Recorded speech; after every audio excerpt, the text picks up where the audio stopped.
काय ग नीलम बरोबर झालं का बोलणं? कधी येणार आहे मुंबईवरनं? झालं दुपारी बोलणं.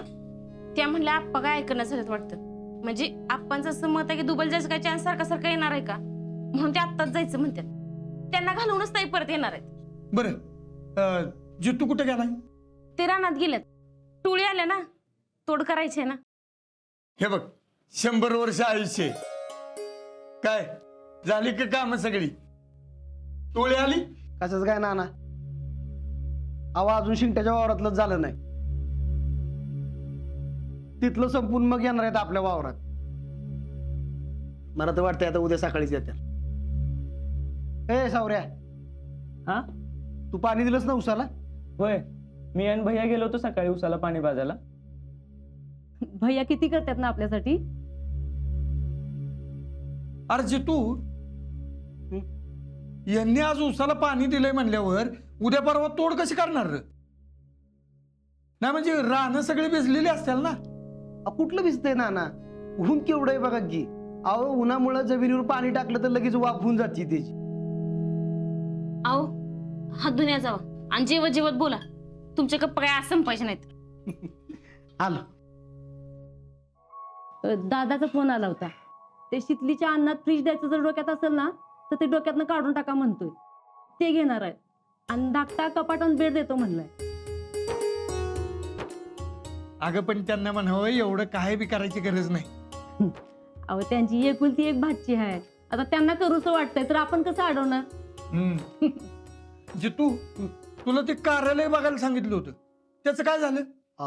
हो गेलो होतो, पण एक घोळ झालाय नाना. काय आहे, कुठलंच कार्यालय खाली नाही. पक्षातार पोतूर जाऊन आलो मी. म्हणजे तसं एक कार्यालय आहे जिथं दिवसाला 2-2 लग्न होतात, पण त्यांच्याकडे पण इतर दिवशी एकच लगीन आहे, पण नेमकं 30 तारखेलाच 2 लग्न आहेत. तो म्हणतोय हॉल काय रिकामा नाही, पाहिजे तर बाहेर लॉनवर लग्न घ्या. बरं मग लॉन वर करू. हो ना, असं कसं उन्हात आणायचं लॉनवर लग्न घेणार? लॉनवर लग्न घ्यायचं झालं ना तर संध्याकाळी घ्यावं लागत. म्हणजे सकाळी सगळं कार्यक्रम होणार, ती झालं की दुपारचं जेवण, परत संध्याकाळी लगीन झाल्यावर संध्याकाळच्या जेवणाचा खर्च पण आपल्या अंगावर पडत. म्हणजे डबल सगळं खर्च होईल ना. हॉलचं भाडं असते 25,000 आणि लॉनचं 50,000. सगळं डबल होऊन बसल नाना. मग कसं करायचं रे? मी काय म्हणतोय, म्हणजे बघा चालत असलं तर दारातच लग्न लावून देऊ. म्हणजे कसं आहे, हॉलला पैसे देण्यापेक्षा त्या 20-25 हजारात पुरीला काहीतरी दागिनं तर होईल. आणि जेवणाचं काय, देवळात जेवण घेऊ. आपण पुष्पा ऐकल का? तिचं म्हणणं आहे की लग्न चांगल्या ठिकाणी व्हायला पाहिजे.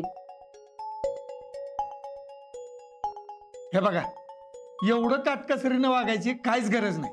शीतलच्या लग्नासाठी आपण काहीच सोय करून ठेवली नाही असं तर नाही ना? अहो पण सगळा लोड एकदम आपल्यावर अचानक आला तर? त्याची काय काळजी करायची गरज नाही वहिनी. कार्यालयात लग्न करायचं असलं ना कार्यालयात करू.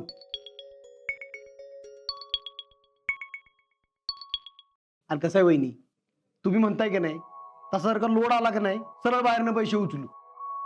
ऊसाचं बिल येणारच आहे की नाही आपलं. एखादा का ऊसाचं बिल आलं की सगळी बिलं चुकती होतील बघा.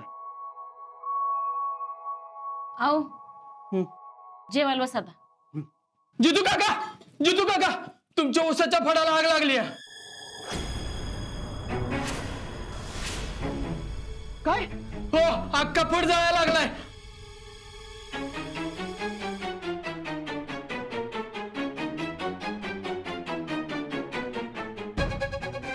काय रे शेखर? अरे ऊस? हा नाना काय झालं? फार ऊसाचा फड पेटलाय. काय? वय उद्या परवा तोड यायची होती, आम्ही इजवायलाच निघालोय. आता लगेच इजावला तर राहिलेलं ऊस तरी वाचल. चल नाना आम्ही पण येतो. ठीक आहे, तू एक काम कर, कारखान्यावरनं पाण्याचा बंब बोलून आण. त्यावर आम्ही विहिरीवरनं पायपा टाकून विजायचा प्रयत्न करतो. हा अरे पण असं कसं पेटला? कोणी काडी बिडी लावली का काय? अरे ग बस चल. चला चला बसा.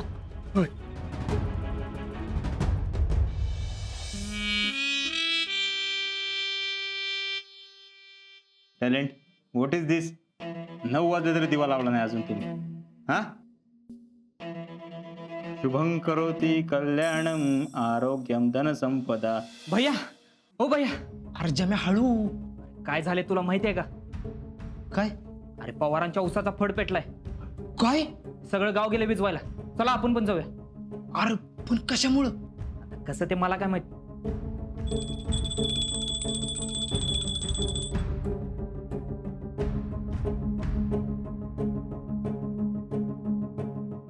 काय रे जमे, काय झालं? भैया शीतल त्यांच्या उसाचा फड पेटलाय. सगळं गाव गेले विजवायला. हीच वेळा हिरो बनायची. चला आपण पण जाऊया. जमे, आजपर्यंत आम्ही तुम्हाला येडच समजत होतो, पण तू तो हुशार निघाला की. हा पण तुझ्या हुशारची आता इथं काही किंमत नाही.